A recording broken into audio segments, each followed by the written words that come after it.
From kickboxing to MMA, the ongoing saga between Israel Adesanya and Alex Pereira has kept MMA fans on the edge of their seats. These two have faced off multiple times, and while it's always been a close call, Pereira has a way of always coming out on top. They're set to fight once again this year, but today I'm here to tell you why Adesanya will never be able to beat Pereira. Adesanya, also known as the last stylebender, has been a force to be reckoned with in the middleweight division, but he's faced his fair share of defeats, and one of the most significant was at the hands of Pereira. Pereira has already beaten Adesanya twice in kickboxing and knocked him out in their first MMA fight. Let's talk about their first two matches. The kickboxing matches. Adesanya was able to last 2 rounds in their first match, but he ended up losing by unanimous decision. The second time around, it was a bit more embarrassing for Adesanya. He was knocked out in the third round by Pereira's powerful left hook. Ouch! That's gotta hurt! When it comes to Adesanya's performance, it's clear that he struggled with Pereira's power and precision.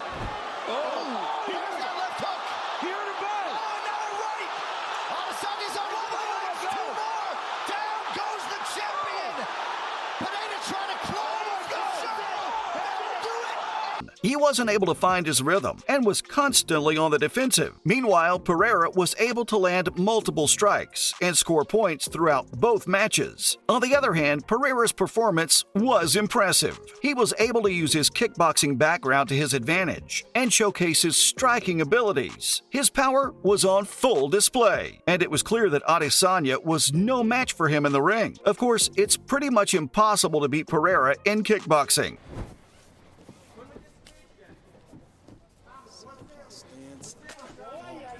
Over and out!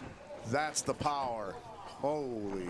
But can the same be said about MMA? To find out, let's look at the most recent MMA fight between Adesanya and Pereira. As we all know, it was a highly anticipated rematch, with Adesanya seeking redemption for his 2 previous losses against the Brazilian. The fight started off well for Adesanya, who looked sharp and focused, landing some impressive kicks and jabs. But Pereira, being the powerhouse he is, refused to be intimidated and kept moving forward, looking for an opening to land his killer blows. Adesanya's game plan seemed to be working in the first few rounds, as he continued to chip away at Pereira's legs and keep him at bay with his reach advantage. However, it became apparent that Adesanya's strategy was to drag Pereira into the championship rounds, hoping to wear him down over time. But as the fight progressed, Pereira began to close the distance and get inside Adesanya's reach. He managed to land some brutal punches and kicks of his own. Adesanya tried to clinch and take the fight to the ground, but Pereira was able to stuff his takedowns and keep the fight standing. In the end, it was Pereira who emerged victorious yet again, delivering a devastating left hook that sent Adesanya crashing to the canvas. Adesanya had no answer for Pereira's power and aggression, and it was clear that his game plan had ultimately failed. That being said, Adesanya still put up a good fight and showed some impressive skill in the octagon. Expect the championship experience of Adesanya to start to take form and show itself. Yeah, look at the big, deep breaths from the challenger. Oh, that was a good elbow from the bottom. His striking was on point, and he did his best to keep Pereira at bay with his range. But ultimately, he was unable to overcome the Brazilian's power and tenacity. As for Pereira, he once again proved why he's one of the most dangerous fighters in the middleweight division. His striking is second to none, and he has a knack for finding the perfect combination to put his opponents to sleep. While Adesanya may be one of the best middleweights in the world, it seems that he'll never be able to beat Alex Pereira. The Brazilian's power and aggression are simply too much for Adesanya to handle, and unless he can come up with a new game plan to neutralize Pereira's strengths, he stands no chance. Speaking of his strengths, let's take a closer look at Alex Pereira's fighting style. In short, it's kind of a one-trick pony, but what a trick it is! Pereira is a big man with even bigger power, and he knows how to use it. He doesn't need a lot of punches to get the job done. He's got that one killer combo, that 1-2 punch, and when he lands it, it's good night, Irene. Good because he's... Oh! That's what I'm talking about. That's it. That's why. That's why.